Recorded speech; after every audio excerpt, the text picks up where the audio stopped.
Baik Pak, aku mau lanjut Iya, pertanyaan kedua iya. mengenai hak HGB, hak guna bangunan. Bolehkah saya bertanya Pak? Ya, silakan Mbak Aga, silakan. Iya. Yang pertama saya ingin menanyakan apa itu hak guna bangunan?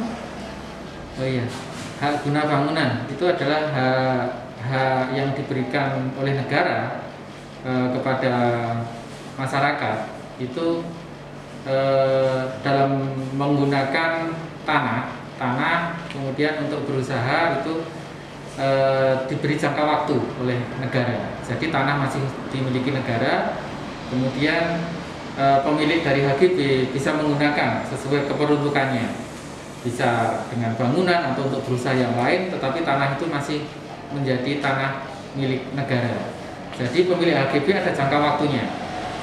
Ada jangka waktunya 30 tahun, kemudian bisa diperpanjang 20 tahun lagi. Jadi kenapa kok diberikan HGB? Karena biar sesuai dengan peruntukannya. Misalnya pengembang perumahan ya biar disesuaikan peruntukannya untuk perumahan. Jadi HGB disesuaikan dengan peruntukannya. Itu sesuai pasal 36 UPA kalau nggak salah itu. Nanti bisa dilihat lagi pasal-pasalnya. Ya intinya pokoknya HGB itu diberikan negara tapi tanahnya itu masih milik negara dengan jangka waktu 30 tahun. Setelah habis itu bisa diperpanjang lagi. Baik Pak, pertanyaan kedua, apakah hak guna bangunan itu bisa dijadikan jaminan dalam urusan utang? Bisa, HGB bisa diagunkan di perbankan. Yang penting jangka waktunya belum expired, jadi belum selesai. Jadi perbankan mungkin juga akan menilai HGB-nya berakhirnya sampai kapan. Itu juga berhubungan dengan perbankan yang akan memberikan kredit kepada pemilik HGB tersebut. Yang ketiga Pak, apakah sertifikat tanah ada masa berlakunya? Kalau itu tadi, kalau HGB, hak guna usaha itu ada masa berlakunya.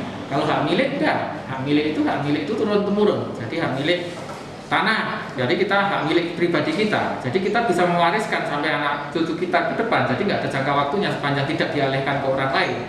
Tapi kalau itu HGB ya ada aturannya. HGB itu tanahnya masih milik negara, hanya diberikan kepada pemilik HGB dengan jangka waktu tertentu untuk memanfaatkan tanah tersebut sesuai dengan peruntukannya. Ya, 30 tahun. Jadi negara memberikan hak tanah itu kepada pemilik HGB untuk mengelola tanah itu dengan jangka waktu 30 tahun. Bisa diperpanjang lagi 20 tahun. Nah, itu tadi. Tapi kalau hak milik nggak seperti itu. Hak milik itu melekat kepada pribadi kepemilik itu. Jadi bisa diwariskan pada anak cucu kita. Jadi beda antara hak milik dengan hak guna. Hak guna berarti kan hanya menggunakan. Jadi tanah itu masih milik negara.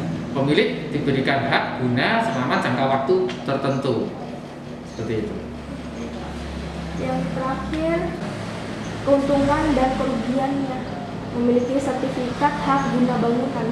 Oh, keuntungan dan kerugiannya. Ya, Ya, keuntungannya kalau HGB untuk berusaha jelas itu untuk pengembang memang diwajibkan itu untuk sesuai peruntukannya untuk HGB. Jadi penggunaan bangunannya, tanahnya masih milik negara. Itu memang perizinan dari pemerintah seperti itu. Jadi kalau keuntungannya kita bisa dengan HGB itu kita bisa membuat suatu, misalnya kita bikin perumahan dari aturan itu harus HGB dulu. Jadi belum bisa menjadi hak milik. Seperti itu. Nah, kerugiannya ya itu tadi, kalau hak guna memang ada jangka waktunya. Jadi kalau kita wariskan kita berikan ke anak turun kita ya ada jangka waktunya itu tadi. Jadi kita harus hati-hati dengan HGB ini, soalnya kita harus perhatian benar, jangan sampai nanti lewat jangka waktu belum kita perpanjang, belum kita naikkan menjadi hak milik, itu akan kembali kepada negara tanah. baik Pak, Iya. cukup pertanyaannya.